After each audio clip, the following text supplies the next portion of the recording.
ኮንፊደንስ ስለሌለክ ማለት ነው ያንተ ጠላት ራስህ ነህ። ራስህን ትጠላለህ፣ በጣም ራስህን ዝቅ ታደርጋለህ። አለባበስክ የተበላሸ ነው፣ ምክንያቱም አይምሮህም የተበላሸ ስለሆነ ለራስህ ያለክ አመለካከት የተበላሸ ነው። እንደዚህ አይነት ቪዲዮ ስታይ ደግሞ የምታሳልፍ ከሆነ ዝም ብለክ የምትናደድ ከሆነ ይህ ማለት ትልቅ የሆነ ችግር አለብክ። ይህ ነገር ማስተካከል ይኖርብሃል። ምክንያቱም አንድ ጥያቄ ልጠይቅህ። አንተ ልብ ውስጥ እግዚአብሔር የሆነ ነገር አስቀምጦልሃል፣ የሆነ መልእክት፣ የሆነ መንገድ አሳይቶሃል።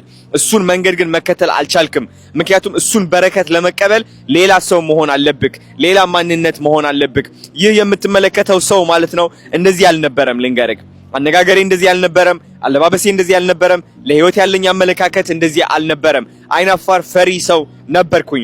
አንተም እኔ የነበርኩበት ደረጃ ልትሆን ትችላለህ። ግን እየነገርኩ ነው፣ ህይወትክ ለአንዴና ለመጨረሻ ማቃናት የምትፈልግ ከሆነ እነሱ ሰዎች መስማት አቁምና ከነሱ ሰዎች ተቀባይነት መፈለግ አቁምና ራስህን መሆን ጀምር። ማንነትህ መቀየር ጀምር። ኮንፊደንት መሆን ካለብህ ኮንፊደንት መሆን ጀምር።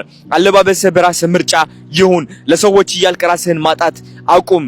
ውስጥ እየተጨናነክ ከዛ በውጭ ግን ደስተኛ እንደሆንክ የምታስመስል ከሆነ አንድ ቀን ይመጣል፣ ታረጃለህ። ከዛ ወደ ቁጭት ትገባለህ። ከሁሉም በላይ የሚያሰቃየህ ቁጭት ይሆናል።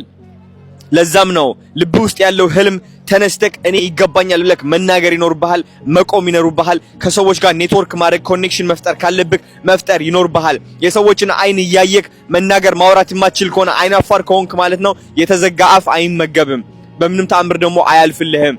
ልንገርክ፣ እኔ በቀን ውስጥ ማለት ነው 5-6 ጊዜ ኖ እባላለሁኝ፣ ግን ስቲል አልፈራም፣ ስቲል እወጣለሁ፣ በኮንፊደንስ እናገራለሁ። አንተስ ኖ ለመባል እየፈራህ ነው ያለው? ሰዎች ምን ይሉኛል ብለህ እየተደበቅክ ነው ያለው? አሁኑን ውጣና ህይወትህን አቃና። አለበለዚያ ከ10 ዓመት በኋላ እድሜክ 30 40 50 60 ሆነክ ማለት ነው ወደ ቁጭት መግባትህ አይቀርም። የዛኔ ደግሞ አንድ ህይወት እንደነበረች ታስታውሳለህ። ስለዚህ እኔ እንዳግዝህ የምትፈልግ ከሆነ ኮንፊደንስ ከፍተኛ እንድታደርገው ሰው ምን ይለኛል የሚለው ፍርሃትህን በጥሰክ በራስክ መተማመን የምትፈልግ ከሆነ ሊንክ ባዮ ላይ ያለልክ አሁኑኑ ተመዝገብ።